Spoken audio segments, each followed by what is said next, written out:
How's it going, everybody? You're listening to Trail Tales episode number 91, the Northville Placid Trail episode. My name is Kyle O'Grady. I'm a thru hiker, I'm a peak bagger, I'm a huge hiking nerd, blah, blah, blah, blah, blah. The Northville Placid Trail episode. Yes, this is a very big one for me, personally. This episode, Flossie is back.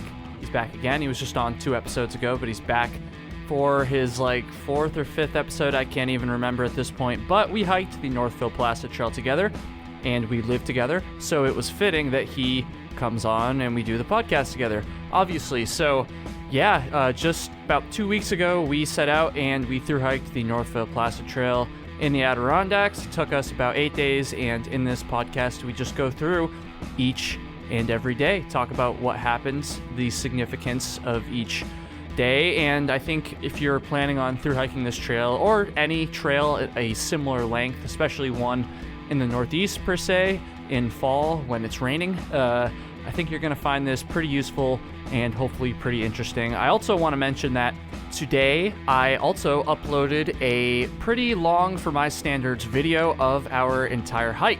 Yeah, one big video of the entire Northville Placid Trail. I tell our entire story. It's taken me a long time to edit. It's been a challenge to edit, but a very fulfilling and fun challenge, I'll say. And so you should go check that out as well. It's actually not done yet as of the time of this recording, but this is going to be out 4 days from the time that you hear this. So I'm putting a deadline on myself here. So go check that out on my YouTube channel, Kyle Hates Hiking. Most of you know where to find it. I will have a link to the video in the show notes of this podcast as well. Gotta hold myself to finishing it before then, even more now because I just said that. Yeah, go check that out.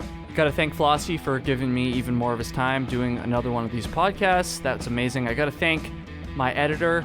Her trail name is Comics. She's been doing an amazing job at editing these podcasts, so thank you so much, Comics. And I gotta just real quick mention how you can support the show. Number 1, leave a 5-star review on whatever your podcast app is. That would be really, really awesome. That helps the show rank higher. It helps expose more listeners to the show, so that would be amazing. And then the Patreon, patreon.com/trailtales. I'll send you some stickers when you join. Depending on what tier you join, you will be able to get invited to a monthly video chat where myself and a bunch of other hiking nerds on the Patreon just, kind of shoot the shit about hiking and life and all that good stuff.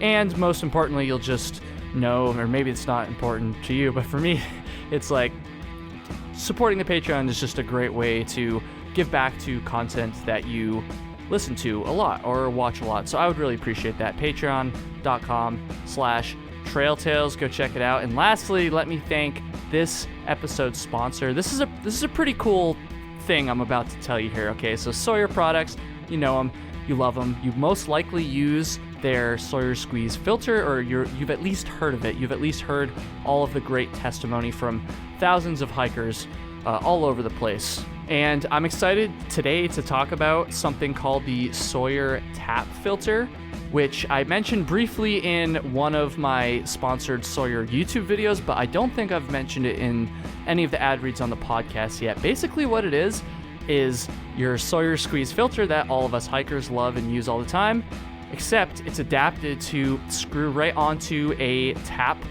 like a sink, like a water tap. And obviously this isn't going to be something that's directly useful for hikers, but it does tie into all of the amazing charity work that Sawyer does that you've heard me talk about plenty of times in these episodes. I mean, think about it. If you live in a country or area that does not have clean tap water, you can just screw this onto your sink and boom, you've got clean tap water. It can be used to filter up to 500 gallons per day, which is absolutely incredible. And not only is this useful for people who live in areas that don't have clean tap water, I mean, that is certainly a big selling point of this. That's something that I think is really, really awesome. But it's also just a good thing to have on hand because, I mean, let's be honest, even here in the States, sometimes things like boil alerts happen or something can happen to the water supply. Even if it's just a temporary thing, this filter would be a great thing to have on hand for an emergency, something like that. It's super small, it's super lightweight. I mean, you guys know, you you all know what the Sawyer Squeeze filter is like, and this is very, very similar. Having talked quite a bit with the amazing folks over at Sawyer in preparation for this ad read, I can tell you they are really, really excited about this. And honestly, I am too, because I think it's amazing. It's amazing for people who want to be prepared for emergencies and things like that I just mentioned. It's really amazing for folks who have an actual regularly occurring need, I guess, for clean water. It's super amazing for them. So please go to sawyer.com/tap to check it out, to read more. Even if you're not going to get it, just go check it out, because it's an amazing idea. It's a great idea. I'm so excited to be able to tell everybody about it right now. It's awesome. So yeah, one more time, sawyer.com/tap. Thank you so much to Sawyer for continuously supporting the show, supporting my content. I'm very, very, very thankful for that, because they're an amazing company whose products I've been using long before I ever started podcasting or YouTubing, pretty much when I first started hiking. So thank you so much, Sawyer. With that said, let's get into the episode, the Northville Placid Trail episode. By the way, I used a Sawyer filter for this entire hike, as I do with all my hikes, as I literally just said 2 seconds ago. Yeah, the Northville Placid Trail episode with my boy, Placid.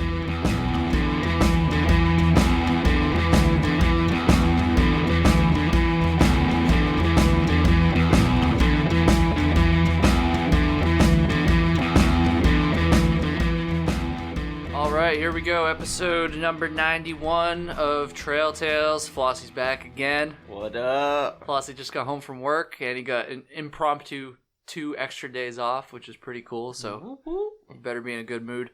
Northville Placid Trail, that's the plan today. So we just finished this hike.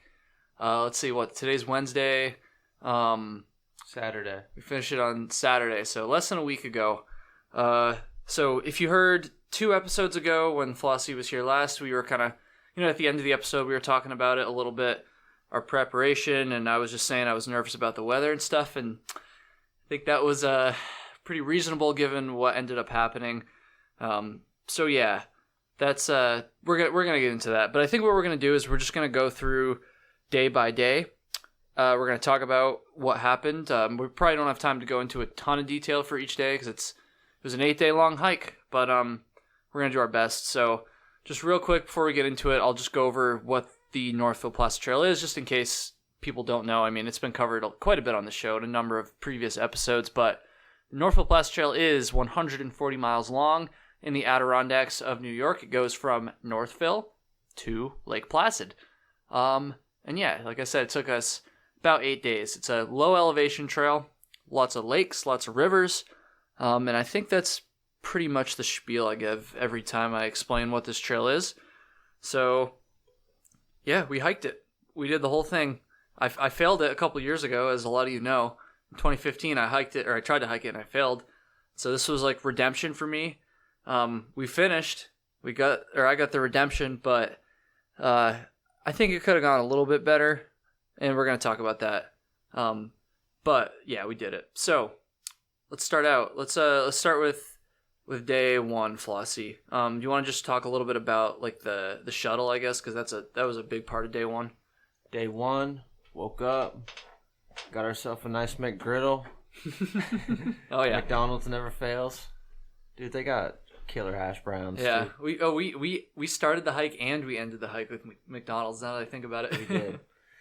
So, old Trail Angel Bobby Boy, yes, picked us up at the train station. Station in Lake Placid, yeah. Yeah. So, we left the car there. So the way we did the shuttle is we parked at the end of the trail, and then we took a shuttle with this Trail Angel, Bob Campwood is his name, from the end all the way to the start. It took us about 2 hours to get from Burlington to Lake Placid, and then another 2 hours in the car from Lake Placid down to Northville. So it was a lot of time in the car, but unfortunately Bob is a very humble guy. He's very good at talking, so it was a fun car ride, although we were definitely itching to get on the trail by the time we finished the car ride. And yeah, he dropped us off in Northville, and then we got a quick bite to eat in town, which was pretty cool. And then we started. Yeah, Bob's a great guy. If you ever are thinking about doing this trail, it's getting more and more popular. It seems. Yeah. We saw quite a bit of people out there. Yeah, we did. At least I thought we did. But yeah, hit up Bob for sure. Where can Facebook, right? Yeah, Facebook. So Bob Campwood is his name. So this is the thing. I wasn't quite sure if it would be okay to like plug his stuff on here because it's not a business, right? It's not his full-time job. He's literally just a trail angel that gives rides. You got to pay excuse me, you got to pay for the ride and stuff obviously. But he's just a retired guy. He's a trail angel.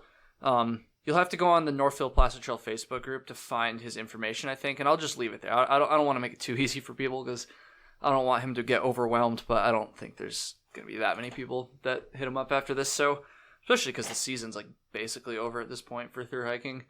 But yeah, Bob Campwood, you're going to hear more about him in a few minutes too, because this is not the end of Bob's part of our hike. Anyways, he dropped us off in Northville, and the first 3.5 miles of the trail are on a road, and it was nice and sunny. It was beautiful weather on the Saturday that we started on, and we were even a little bit hot on the road, like while we were doing the road walk, which in hindsight, I kind of feel bad complaining about that because it did not stay like that for very much longer after this. I know, it's crazy because they were going through like a dry spell. I think, dude, yes, that's important to say, actually. Yeah, they were the Adirondacks or that area. I think the whole Northeast, pretty much. Yeah, it was dry. It's been pretty dry here, too. Hasn't rained very much. And, we'll get into it, but let's just say, I think we hit the end of the dry spell. According to Bob, and I'm assuming this is a little bit of an exaggeration, but not that much of an exaggeration based on the conditions we saw. According to him, they had only gotten a day or two of rain all summer. And you could tell, I mean, the town of Northville is right by this reservoir, and it was very low. A lot of the rivers we crossed for the first 2 days on this trail were very low. A couple of the little streams were even dry, actually. We were trying to be extra careful with our camp stoves and all this stuff because like it was just so dry, and forest fire conditions were prime, although they're not very common for the Northeast. But we were just being careful. Day two once we get into day two, you'll really know like how dry it was, like where we stayed that night. Yeah. Oh, true. Oh, yeah. True. I feel like there's not that much else to say for day one because half the day, at least more than half the day, was just shuttling, car rides, getting set up, and all that stuff. Road walk. We did like 8 miles. Yeah, we did about 8.3. The only reason I know that is because I was just editing that part of the video, and 8.3 miles, 4.5 of which was on a road, was on trail, and then the other, was the first part of the hike was on the road. Do you remember the name of the shelter we stayed West at? Stony Creek Shelter. That's right. Yeah, we ran into some good old boys. Packed out some bottles of wine. Couple bottles of wine. An axe. They were having a good old time. They were. That shelter is cool too. It's brand new. I don't know how brand new, but within the last couple of years, so new that unlike most campsites you'll see, established campsites, in the Northeast, certainly the Adirondacks, there really wasn't any obvious spots for tenting, like any spots that were padded out already, kind of impacted that you would kind of, go to set your tent up on. It's a flat area, so we didn't have any trouble finding a spot, but it almost felt like we were in a stealth camping spot, even though we were like right next to the shelter pretty much. But that's what we did. I feel like there's not too much else to say about day one. It was fine. It was probably the most mild day that we had weather-wise, which was good to start, because it would have sucked if it rained right from the start, but... Yeah, like it did back when you... Yeah, like when Dan and I tried to do it, we literally got out of the car and it was raining already. Like, it was brutal. We didn't even take any pictures or anything, but the weather was nice on this first day. Day two, I'm trying to think... Canary Pond, I believe that's where we were gonna stay. Yeah. We did about 18 miles on day two, and the only thing... besides camp, which we're going to get to in a second, the only thing from day two that I remember is that I broke my cell phone. Oh, yeah. So I'm really stupid, folks. You guys know I like to try to save some weight, try to go as ultra light as I possibly can. And I decided that it would be a great idea to take the case off of my phone for this hike to save the weight. Because, that half ounce or whatever, I didn't even weigh it. I just took it off. I didn't even think twice about it. And then on day two, I usually keep my phone in my hip belt pocket on my pack.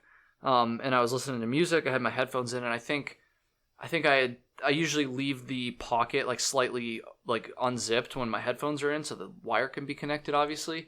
And what happened is I went to take my pack off, and when I did that, my phone fell out of the pocket. And we were on like dirt trail. It wasn't like we were on rocks or like on pavement or anything. But of course, the phone just happened to land right where there was like a big ass root in the middle of the trail, and the phone landed on. Fortunately, it wasn't the screen. Fortunately, it was just the back of the phone, like just a little bit to the right of my camera. The camera wasn't affected either. The camera on my phone, thank God, because that would have sucked. But I got a nice crack. Looks like a BB gun or something hit it. You honestly, saved some more weight. I see some glass particles gone. It's nice. Yeah, I should probably. Yeah, that sucked. It wasn't that bad. I was like, whatever. I don't have like a super expensive phone or anything, but I was like, shit, that kind of sucks. Dude, I felt like an idiot for ditching my case after that. It's not even a heavy case. I know. I don't even think about that shit. Like literally, it probably weighs like. I don't know if I brought my OtterBox on the AT, but I didn't even think like, oh, my phone. Like, I did think about my wallet though. Yeah. I left my wallet in the car, hidden. Yeah. So. But leave your case on, folks. It's not worth it. It's not worth it. But anyways, that's about all I remember from this day until we get to the end. So we did about 18 miles on day 2, and we were planning on staying at a spot called Canary Pond, which there's no shelter there, but there's some established camping. And as we came to find out, there's not that much. It is there. It is legal. It is marked and all that stuff. There's a fire pit. But it's pretty, like, kind of rolly, hilly. It's not super flat there. And the couple spots that were flat enough for a tent were taken up. There was probably, like, 4 or 5 people there already by the time we showed up in the evening, I would say. Yeah, we got there, and, like, a guy was like, good luck finding a flat spot. Yeah, which happens almost, like, every time we go somewhere that's filled up. There's that one dude that says that. Oh, good luck. And then you were like, oh, yeah, we'll find a spot. And I ate my words. Although, to be fair, I feel like we probably could have if we really wanted to, but we just looked around and we were like we were feeling fine. We were tired, but we were, like, good still. So we were like, all right, we're just going to keep going. We filled up our water there at the pond. Drank a lot of pond water on this hike, which is kind of inevitable. So I don't want to complain about it too much. It was fine. But How far did we go? Like, because I had to carry, like, 4 liters of water. Yeah, so we basically got our water, and we were like, all right, we're just going to hike until we find a spot. We knew there wasn't really another shelter or established campsite for another probably 3.5 miles, I want to say, something like that. So we didn't really want to do that many extra miles. We thought we'll just get our water, and we'll just hike until we find the first flat area to stealth camp. We'll go off the trail and do that whole thing. So that was our plan, and we thought it would be doable because most of the first, like, day and a half, I would say, was like pretty open forest, like pretty chill. So I thought it would be possible, but of course by the time we got here, that's when shit really got thick. Yeah, like that section was like, it was like from Canary Pond on was so thick, so uneven. Yeah, which in hindsight was pretty dumb of me because like I've been there before. I've been to the Adirondacks a lot. Like I should have known that it's usually like that. So we were going along. We probably did about another 2 miles, and at this point we were almost. We checked out a couple spots, but nothing really looked good. And at this point, if I recall, we had basically decided, like, all right, we're probably just going to hike to the next shelter at this point. It's only like another 1.5 miles or something like that. We almost dumped our water. Yeah, true. We almost dumped our water even because we were like, fuck it. Like, we're carrying all this water now. If we're just going to end up camping at the next shelter where there's water anyway, like, why carry it for these last couple miles or whatever? But then we stumbled across this beaver pond, and there's a lot of these on this trail. Most of them are named, but I don't remember if this one had a name, or if it did, it wasn't like a major waypoint on the trail, so it wasn't, there's no camping there or anything like that. But again, shit was so dry. Why don't you tell them how we were able to take advantage of that? Well, we were on one side of the pond, and we were looking across. We were like, oh, it looks like it flattens out over there. So we get to the other side, and needless to say, it didn't really flatten out. No. There might have been room. We probably could have made it work again, but it just wasn't ideal. There was like, you could tell other people had camped there. I think someone had made like a fire pit. Yeah. But it wasn't like flat. It would have been good for a hammock, probably not great for 2 tents. It would have been pushing it. Yeah, if you had a hammock, you'd be set like on this whole trail probably. Yeah. So anyways, I was eyeing this like sort of flat, like dry, grassy hump out in it wasn't in the beaver pond. Yeah, it was in the beaver pond. It was like we were right next to like a huge like beaver like den. Mm-hmm. But anyways, I was like, screw it. I'm gonna walk out there, see if it's wet or not. And like we said earlier, it had been really dry in that area for like a long time, basically the whole summer. Yeah. And so it was bone dry out there. Yeah, it was literally just grass. Like that's pretty much all it was. Yeah, it was perfect. Like it was nice and cushy, like for the tents, and so we just decided to set up there. It was honestly like sweet, like one of the cooler sights. Yeah. Because we were out in the open out there. Yeah, we were out in the open. Like the moon was shining really bright that night. You could see everything. Mm-hmm. Like without a headlamp, it was cool. It was awesome. Yeah. Not sure if it's legal to do that, to be honest, but I don't think anyone was going to be out there to give us a hard time. So I mean, it's not like we didn't, we always practice leave no trace. Yeah, it's not like we were building a fire or fucking stamping out a bunch of shit. All we did was set our tents up, go to bed, basically. Yeah, you wouldn't even be able to tell, like, we stayed there. Yeah. But in the morning, it started. That is when the rain started. Yeah, it started to drizzle a little bit. Day 3. Where did we end up this day? This is where I'm starting to get a little hazy. Day 3? Yeah, day 3. Was day 3 when we went into Pasico? Was it? Yeah, you're right. Okay, it's coming back to me now. Yeah, Pasico was day 3. Yep. So we left this campsite. We got a little bit wet, but it didn't like downpour. It just like sprinkled a little bit in the morning. So like the trail was a little damp, but our stuff was still dry except for our rain flies, I guess. But yeah, we packed up pretty quick. And then we just headed, because we were out, in the open. Yeah, in the open. So we just went into the woods to eat breakfast. It was really pretty dry in there. Yeah, it wasn't bad. So yeah, then I guess we booked it to Pasico. Yeah, right? Pretty much. And so Pasico is, if you're going northbound, that is, I probably should have specified that. We went northbound on this hike, as I thought most people did, but we met a pretty good amount of people going southbound. So I guess I shouldn't really say that. You can go either way. But, Pasico, yeah. So the trail goes right through Pasico, and I don't really want to call it a town because it's hardly a town. It's basically just a hamlet. You basically blink. If you blink, you'll miss it. Yeah, it's like, and you do a little bit more road walking. I think you do like 3.5 miles on the road. Part of which like at first you cross a real like highway, and there's semi trucks and all this stuff, and then you walk on a paved road. But it's not like a popular road. It's basically just like the residents going through there. And then you get to the center of Pasico, which is quite literally a post office, and that's it. And a little airport there.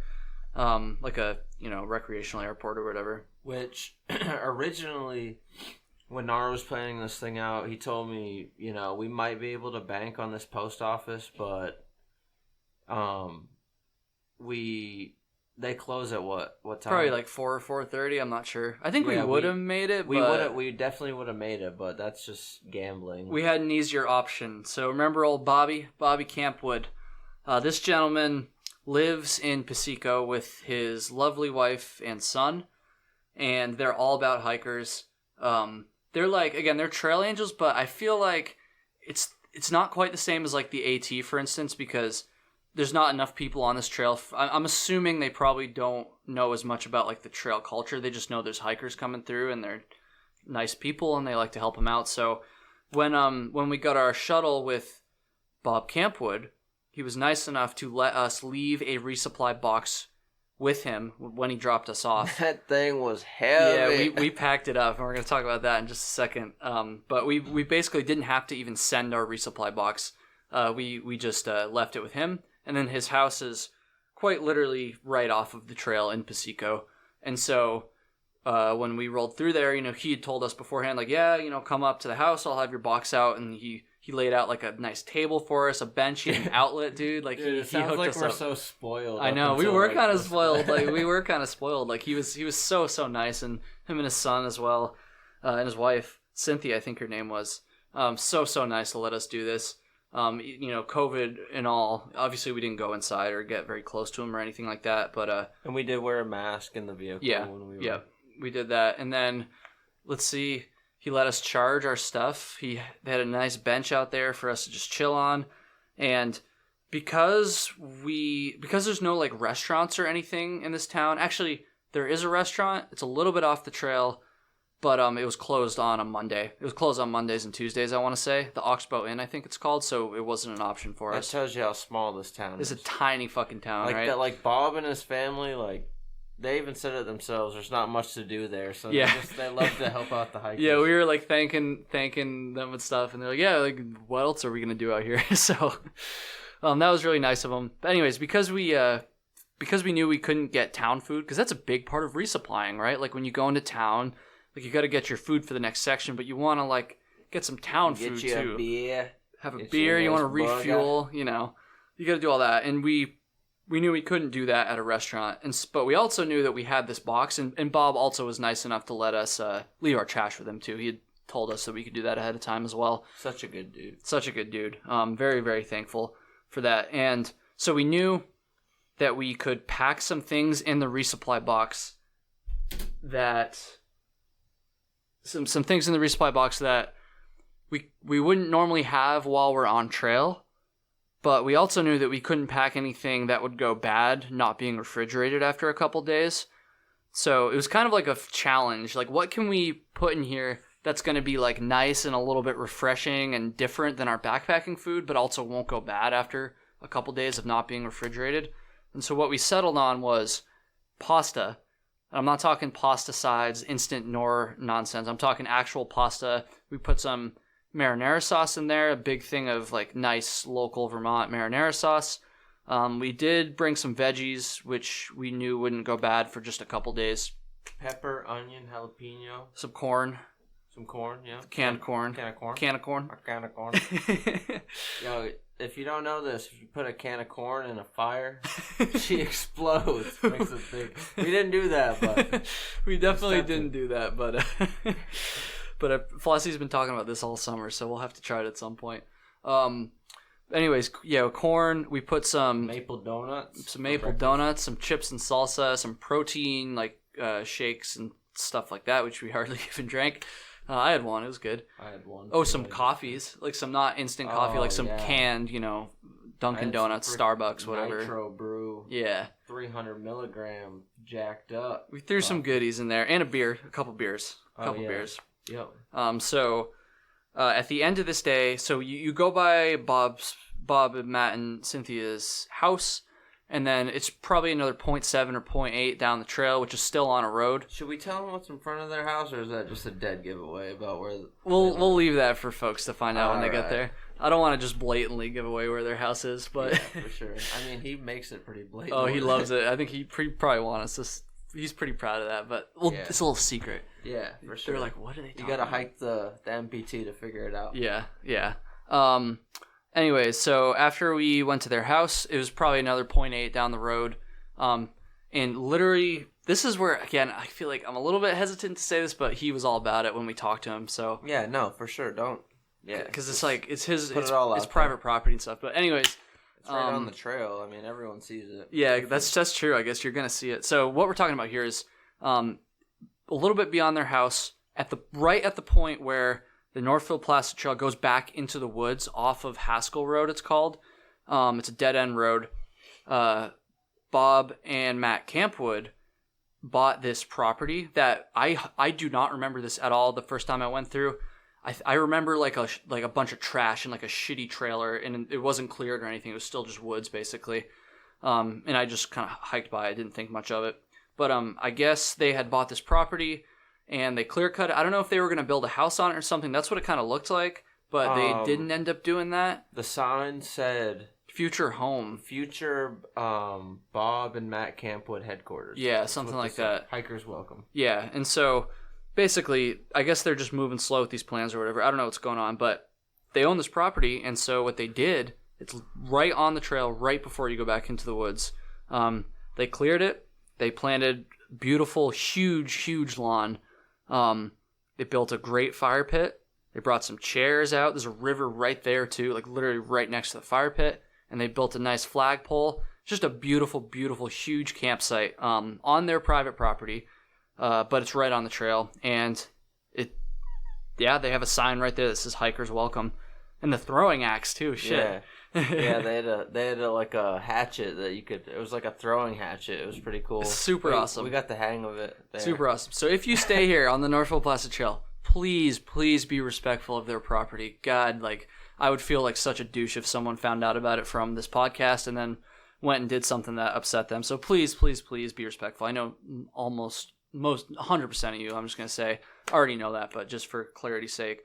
And he checks up down there too, pretty much every day, yeah, to make sure, because he's got to go down there to get the trash. He lets you leave your trash there too. Check with him before you just leave trash there, but he had told us that we could leave our trash there is probably what I should have said. And he said there aren't really any problems with wildlife like getting at your trash, and we didn't have any problems. No, and he picked it up like before we even left, so it's not like it was just sitting there with nobody attending it. Pro tip, if you don't bring a can opener, the hatchet is a great way to get into a can of That's corn. how we got the corn open, yeah. To mix it in with our pasta. So, and also firewood. He left a ton of firewood, like for the hikers too. Like it's such a beautiful, like just beautiful piece of property. And the fact that he just lets people stay there is amazing. And you're not going to find this in the guidebook. You're not going to find it on the map, but now you know where it is. You'll probably be able to find a little bit of info in the Facebook group as well about it. But thank you to the Camp Woods, Bob and Matt, all of them for doing this amazing campsite that we took advantage of, which was awesome. This was such a good day. I'm going to keep going just a little bit. You're good. The river right next to it, we took a little dip in, but while I was taking a dip in the river, we had a nice fire going.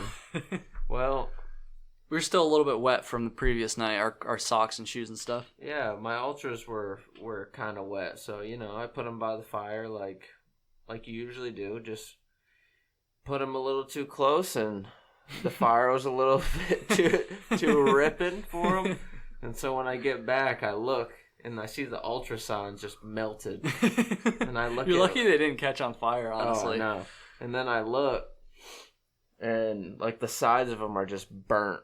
Like, not burnt enough where I couldn't hike because I finished the trail out with them, but just, like, if I kept them there, it would have been bad. Yeah. And Bob probably would have been hearing from me the next day because... Hey, Bob, can we get a ride into town? Yeah, because I didn't bring camp shoes, and if I did bring camp shoes, I probably wouldn't have finished the trail in them, that's for sure. Yeah, you wouldn't have been able to because we had a long ways to go. At this point, I think we were like 40 miles into the trail, something like that. So you just... As experienced as I am, and as much as I've dried my shoes by a fire, you just gotta pay attention because that could have been a make or break situation where if I really burnt my shoes badly, something small like that is pretty significant out there. And yeah, I don't know what I would have done. I would have had to go.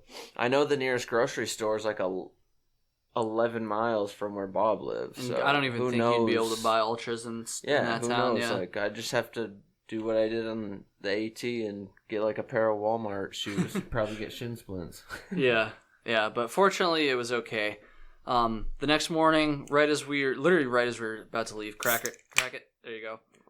Right as we were about to leave, Bob showed up to gather our trash and just say bye. Such a jolly guy, such a great guy.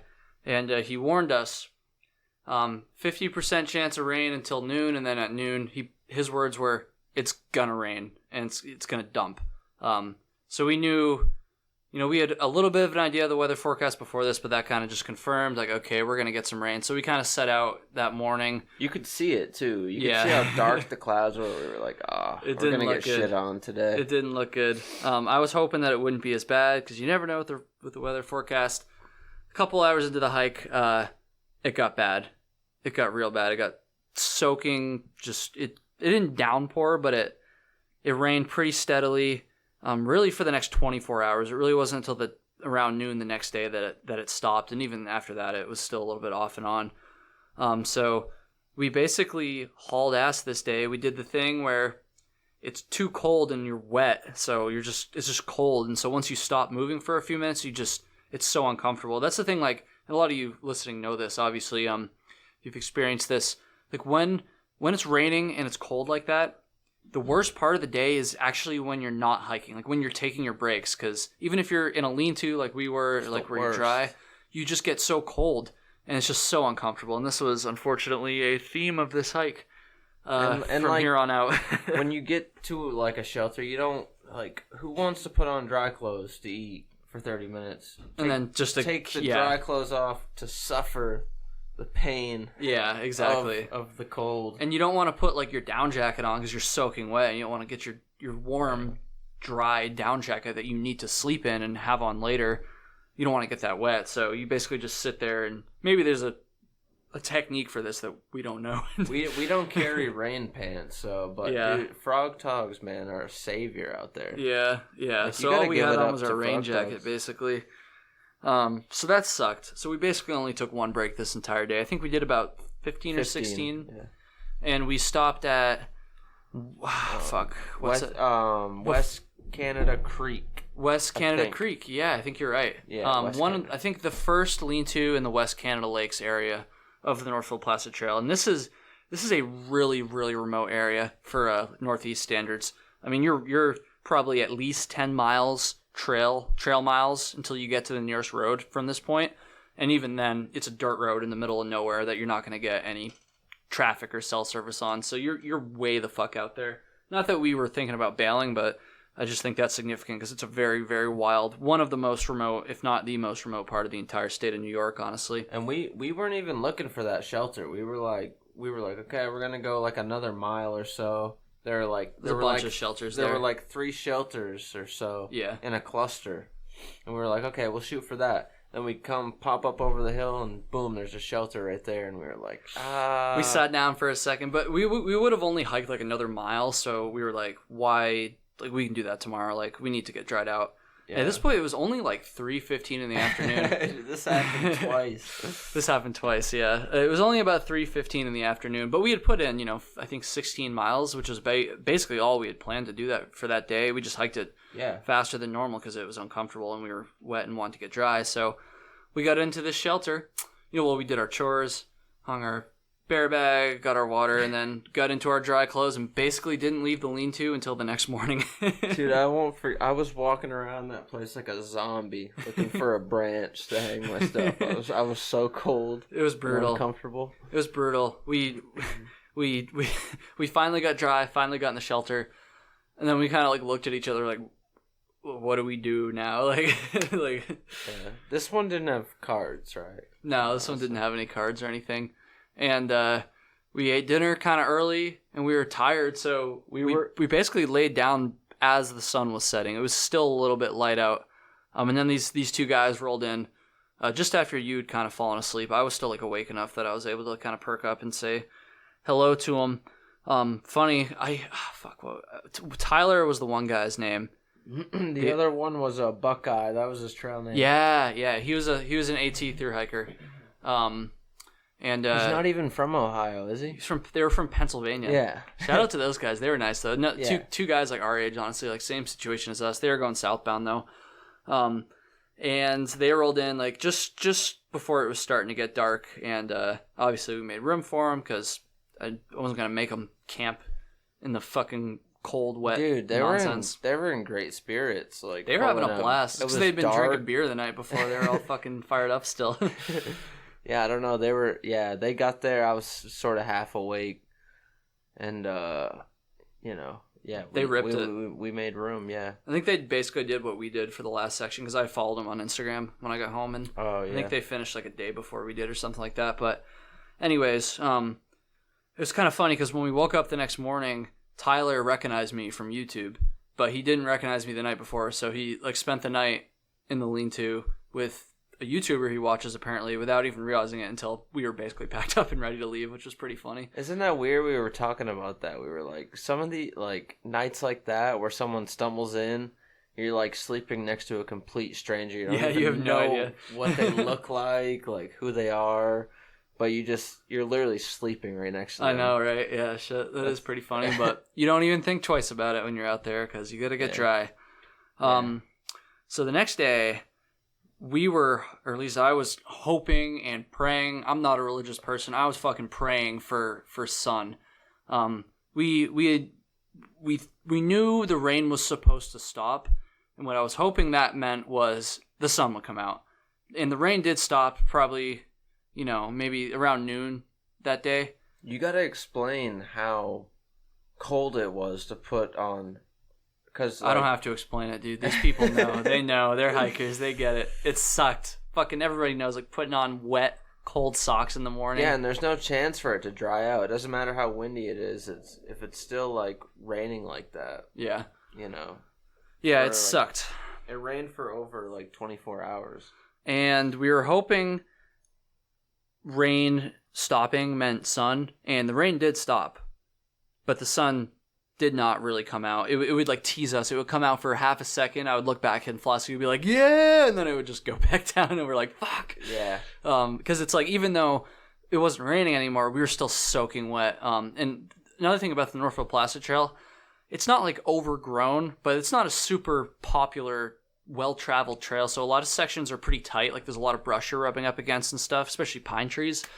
And they were soaking wet. So even though it wasn't raining, we were basically soaked to the bone. Our feet were completely soaking wet. It was pretty brutal. Fortunately, by the end of this day, the sun did come out a little bit. This was probably the afternoon, and we basically called it early again. 12 miles. We only did 12 miles this day, yeah. We thought about going a little bit further, but there wasn't another lean-to for further than we would have been able to hike. And because the weather was still a little bit iffy, and because we were still so damn wet, we decided it would be best to just stop short at this lean-to. I don't remember the name of that lean-to. Carry lean-to. That's what it was called. Carry lean-to. Just before Wakely Dam. And it was a beautiful spot. It was actually a little bit out in the open, which was nice because the sun did finally come out a little bit at the end of this day, and so we were able to. It was a scene. Let me tell you, we were literally. I think I got it on video. I haven't gotten this far in the edit yet, but we were literally just standing in the sun, just ugh. We blew. Thank God. We use our sleeping pads as our frame for our pack, and we blew them up. We were just literally standing in the sun, holding them up over our heads to try to dry them out and shit. It was brutal. And we had all our stuff scattered in the field, and we were moving it as the sun moved to make sure it was still in the sun and not in the shadows. It was pretty pathetic, I'll be honest, but it had to happen. And it was pretty cool. All of a sudden, we hear something out in the water, and it was this group of canoers. Yeah, canoers, if that is the correct term. I think so. Yeah, canoeists. Yeah, but the next morning, Nar went and talked to them, and kind of asked about the weather and if they knew anything. They didn't really tell us anything that we didn't already know. I think when I first walked up to them, they thought we were in trouble or something. I think because they looked kind of concerned. I had to clarify. I was like, "Oh no, we're good. We're just really wet and kind of miserable. It's we're just trying to get a weather forecast. We're fine." Yeah, I couldn't hear anything, but anyways, the next morning we woke up. We saw where they were all stationed at. They had They had a nice setup. They had a fucking Had a wood stove. A bunch of tents. Yeah, had these nice I don't know what they are. They were good. I don't know what they were. Yeah, they were. It was probably a mile and a half up the trail from where we were at that point. Yeah. But we called it early that day. Same thing. Just fucked around. Went to bed at 7 probably. As it got dark. And then the next day, this day the weather cooperated. It was a cold day. It was probably in the 50s. But at least it didn't rain today, and the sun did come out for a good part of the day. So we were able to pretty much dry out. We went through Wakely Dam in the morning. I was feeling pretty good on this day. I was jamming quite a bit. I think I had my headphones in for almost the entire day.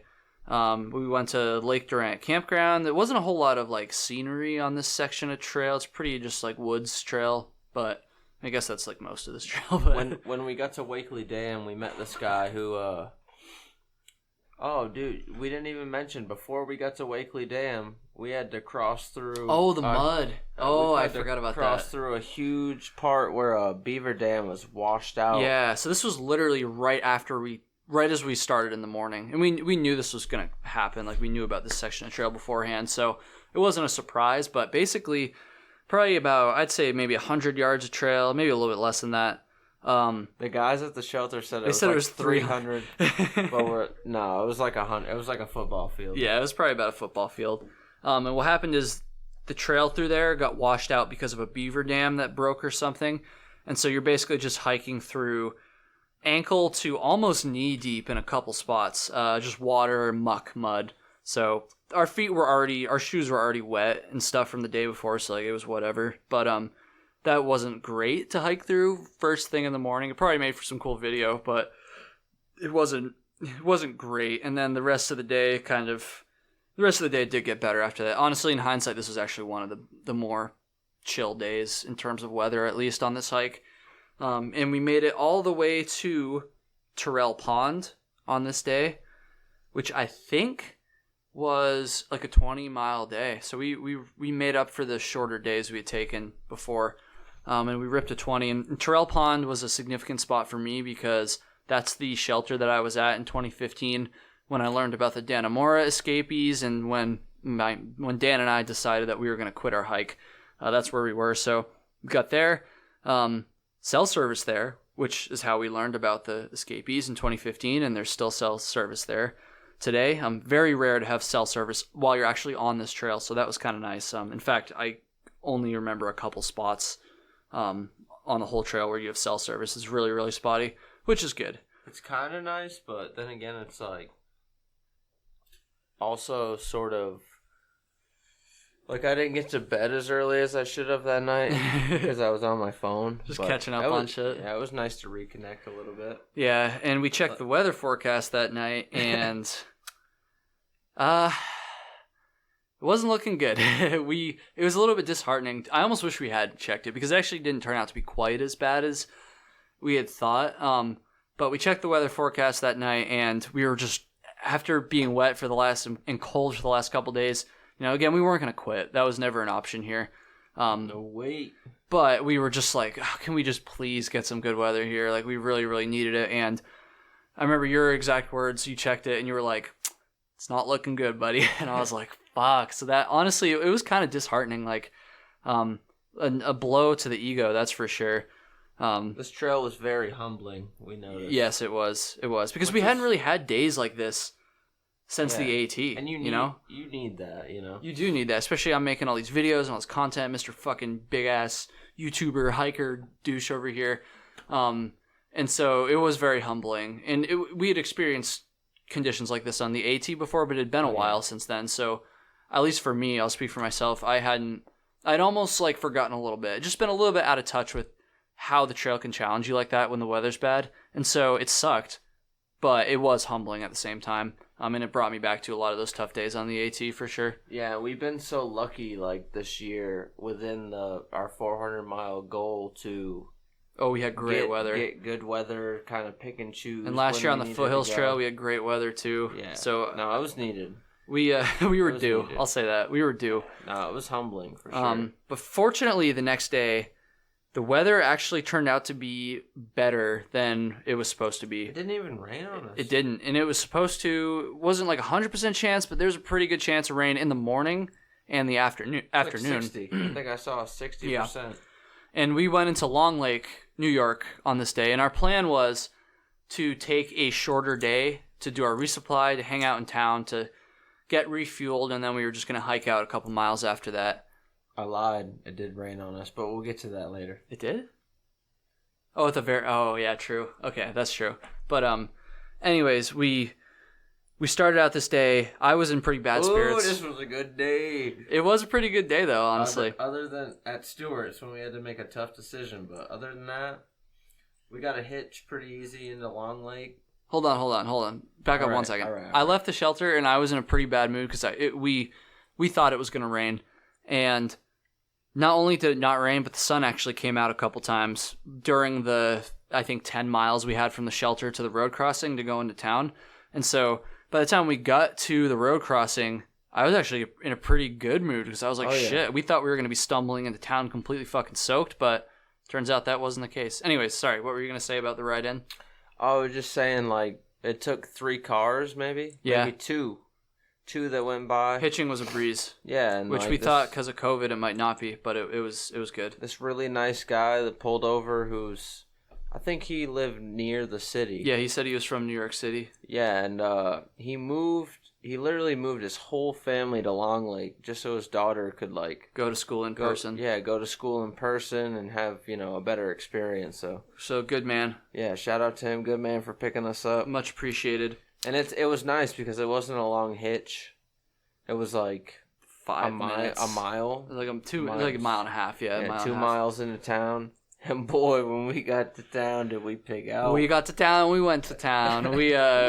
So our plan was to get into town and just chill and take our time and then just hike out a couple miles because we'd already done 10 miles just to get to town. That did not happen. We sat down, we had our meal, we looked at the weather a little bit more, we looked at the temperatures specifically for the next couple nights, and they were looking at temperatures in the 20s for the second night after town. So we originally planned Long Lake, go into town, resupply for 2 full hiking days after that, and finish.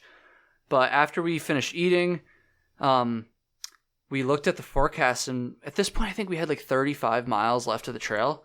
We looked at the forecast, and we were like, shit, we had to decide this right then and there because we were about to buy our food for the next section, so we needed to know how much food we were going to buy. So we were like, do we stick with the original plan and do the next 2 nights out here? Or, because our hitches went so well, it was so fast, and everything went super smoothly in town. We were way ahead of schedule. It was probably only like not even 2 o'clock in the afternoon yet. We were like, do we stick to the plan, or do we just get our resupply right now? Do we go back to the trail right now, hike as many miles as we can today, and then finish whatever's left tomorrow?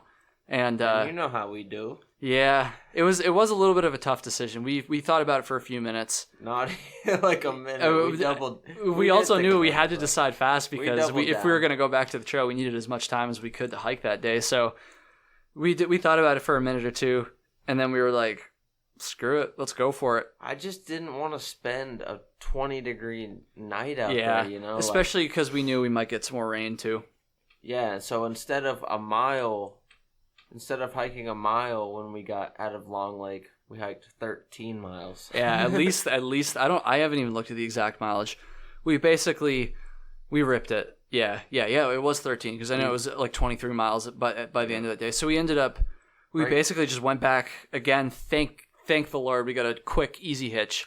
We weren't even out there for 5 minutes probably either time we hitched. It was a little. Because we had the cop that rolled by. And you're not supposed to hitchhike in New York. Yeah, but... So we we're just standing here, we're not hitchhiking. Yeah, it wasn't bad, though. Really, it wasn't. It wasn't bad. And we just put in work for the rest of that day. Packed out a sub from Stewart's. That was great. Yeah. We had the headlamps on deck that night. Yeah, we ended up hiking a little bit at night, and it did rain for the last mile. That was it.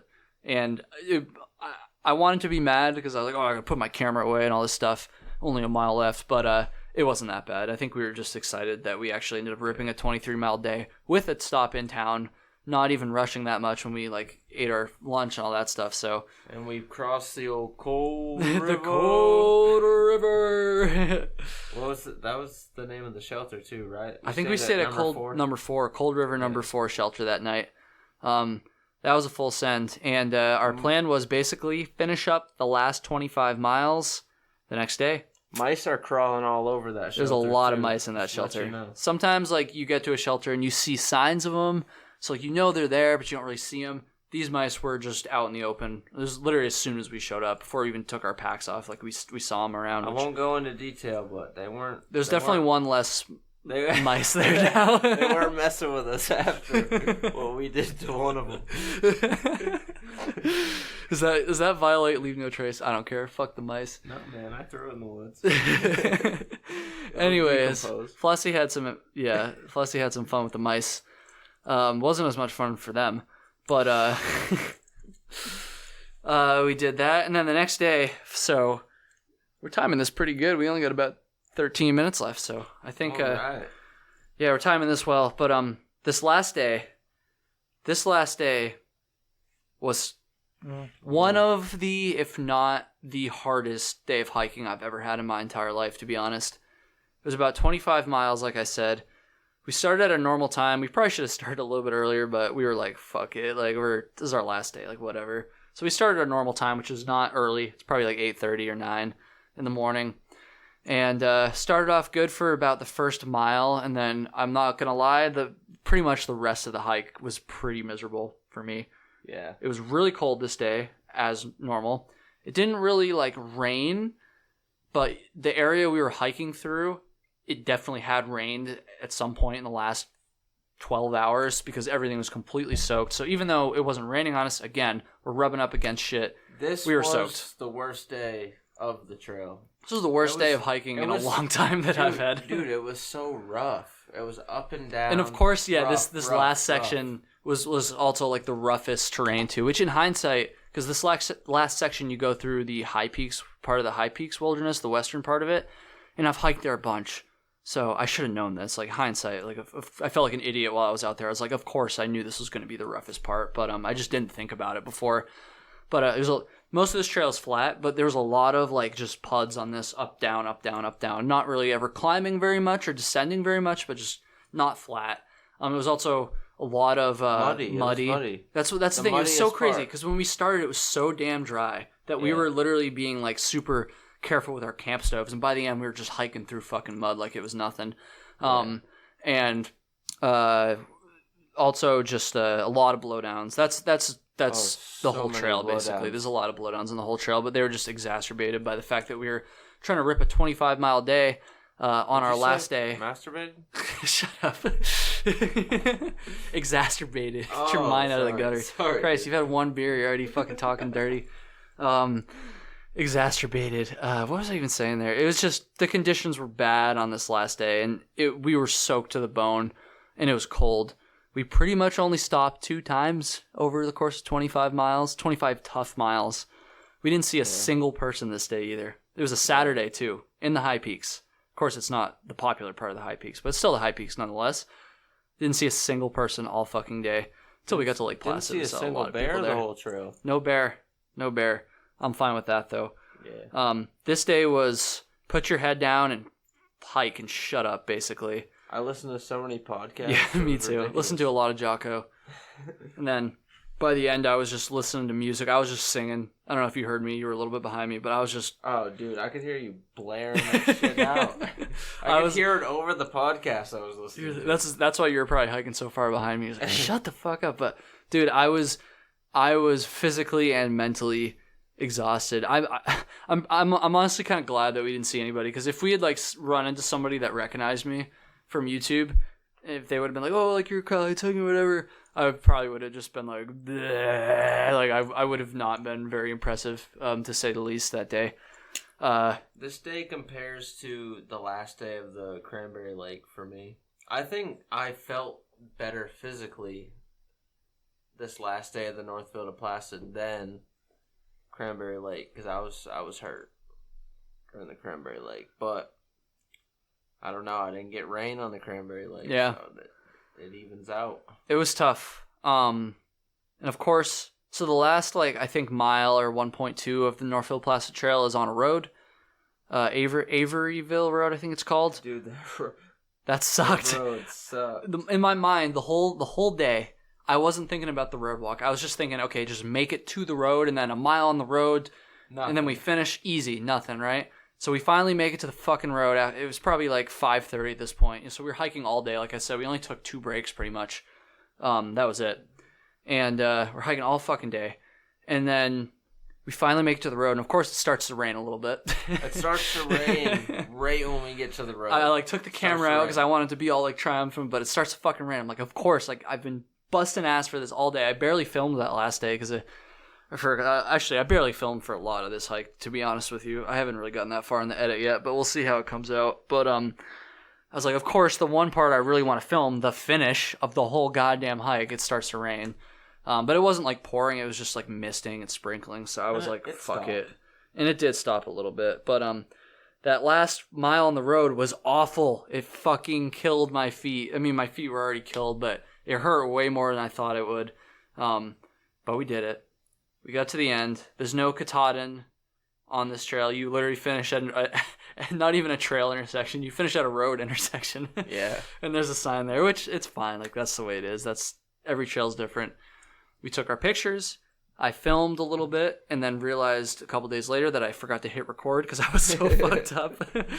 Which it would have only been like a 30-second clip anyway. So, I mean, don't get me wrong. It would have been nice to actually be able to film us finishing the trail. But I fucked that up, so sorry. We still got the pictures, though. I'll work that into the edit somehow. And then we had to walk maybe another half mile to get to the train station where our car was.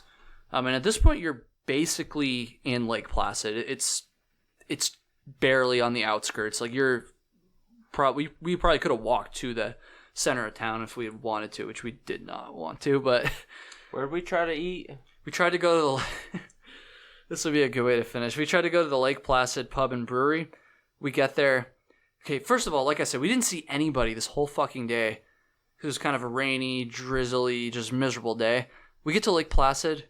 It is packed city. Fucking packed. I mean, and the people that go to the Adirondacks a lot know this. But like, there's a huge problem, a lot of people would say, with overuse right now in the High Peaks region of the Adirondacks. With the parking lots, too. Like, dude, everyone's parked on the side of the road. It was kind of dangerous. Fucking mobbed in town. And it was kind of like a shock to the system because we had just finished this hike. We didn't see anybody, beat the shit out of ourselves physically and mentally on this last day. And then we get to town and there's just people, tourists everywhere walking around like a bunch of fucking zombies with their masks on. It's just like, it was kind of overwhelming. We go to the Lake Placid Pub and Brewery, just mobbed. We walk up. 3-hour wait. Yeah, we're like, how long? She's like, like 2 or 3 hours. We're like, okay, we're going to McDonald's. So we drove across town to McDonald's in Lake Placid. Fucking, they won't let you go inside because that's too dangerous apparently to order your fucking chicken nuggets inside. So we got to go through the drive-thru, and the drive-thru was mobbed too. And the lady they had 3 people working in the McDonald's. We like do our order or whatever. We had to wait for a few minutes in line, but we were like just happy to get our food. We were nice. Yeah. The people, I can't speak for the people behind us who are literally smashing the speaker in the we pull up to the window and the girl, God bless her, in the window, she's like starts having a fucking nervous breakdown. She's like, there's only 3 people, the person on the girl's like new, like we're gonna close early, like I can't fucking do this. Like she was just freaking out. Your nuggets are gonna be 3 minutes. She was like, yeah, like oh my god. And to be fair, they actually got our food pretty quick, I thought, and they didn't fuck it up either. They got the order. Yeah. And then of course, because the restaurant the inside was closed, we sat there in the car. We each killed a double quarter pounder, a medium fry, a soda, and a 20-piece chicken McNugget, and then some Stewart's milkshakes on the way back too. Then we drove 2 hours home. That was it. That was the Northville Placid Trail. Cool. I don't want to run your podcast. We got a couple more minutes. Can we just give the people some advice for hiking in the rain? I think it's super important. Sure. What's your hiking in the rain wisdom? Just make sure 100% that you try and keep your sleeping bag, your dry clothes for the night. In our case, we didn't keep our pads dry, but we were able to dry them out. Yeah. It's super important. So we keep everything in a compactor bag to keep it dry. I tie mine up with a hair tie too, so no water gets in it. But it's just so important. Like if you were to get those things wet, that's when an uncomfortable situation turns into a dangerous situation. Yeah, exactly. Like hypothermia was real. Like when we were out there, and if we didn't have the right gear that was dry, and we didn't keep the right attitude while we were hiking, then, it could have gone south for us. We might not have even been able to finish. So yeah, I think I'm gonna do a video on that pretty soon. Honestly, how to hike in the rain and not be a bitch. I'll do some clickbait title like that. I know, like people go out in the winter and stuff. I know that's totally out of my realm, but you just have to be smart when you're hiking in the rain, and keeping the important things dry is definitely top of the list. Yep. I think that's a good place to wrap it up. So yeah, this is kind of the we're still going to do a couple more day hikes, but this is pretty much the conclusion of our hiking season. I got 45 miles left. I got it 45 before 100. I'm only 7 miles away from 400, so I think I said 100 there. 400 is what I meant. So yeah, we're almost there. We're going to get there. And you probably won't hear from Flossie for a little bit now because he's been on 2 of the last 3 weeks, but that's okay. Appreciate the love, man. Yeah, that was kind of mean of me to say, honestly. You probably won't see him again, but thank you for coming on. I appreciate it. Oh, yeah, no problem. That's going to do it, everybody. Thank you to Sawyer. Thank you to everybody listening. Thank you to the people who maintain the Northville Placid Trail. Shout out, Bobby. Thank you to Bob. Trailtalians. Yeah, it's the Trailtalians. That's going to do it. Northville Placid Trail, it was okay. It was okay. I know. It didn't live up to, I guess, what we expected. We also, especially me, we also put a lot of hype into this. Not like for the podcast, but just for like us personally, because we had been looking forward to it all year. And it was humbling. You can't choose the weather. So. No, it was humbling. Can't choose the weather, but we finished it. I got my revenge. That's right. That's right. That's all that matters. Thanks for listening, everybody. Peace out. Have a good one. And stay in school. Gator. My name's Jeff.